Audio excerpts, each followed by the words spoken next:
तीन मित्र असतात, राम, श्याम आणि घनश्याम. तर या तिघांकडे सुद्धा 10-10 लाख रुपये असतात. तर राम काय करतो, त्याचे पैसे सेफ ठेवायचे म्हणून तो सेव्हिंग अकाउंटमध्ये त्या पैशांना तसंच पडलेलं राहू देतो. तर 10 वर्षानंतर त्याचे पैसे बनतात 13,44,000 रुपये. जो श्याम असतो त्याला वाटतं 10 लाख रुपये सेव्हिंग अकाउंटमध्ये पडू दिल्यापेक्षा याची FD करूया, म्हणून तो FD करतो. तर 10 वर्षानंतर श्यामचे पैसे 17,91,000 रुपये बनतात. पण जो घनश्याम असतो त्याला म्युच्युअल फंड्सबद्दल थोडंसं नॉलेज असते आणि त्याचा जो एक मित्र असतो तो सुद्धा म्युच्युअल फंड डिस्ट्रीब्युटर असतो. तर तो त्याच्याकडे जातो आणि त्याला सांगतो की हे पैसे कुठे इन्व्हेस्ट करायला पाहिजे. तर ते 10 लाख रुपये SWP साठी इन्व्हेस्ट करतात.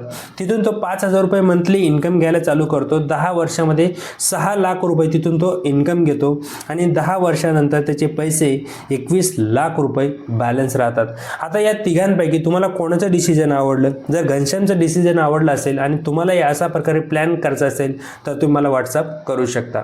धन्यवाद.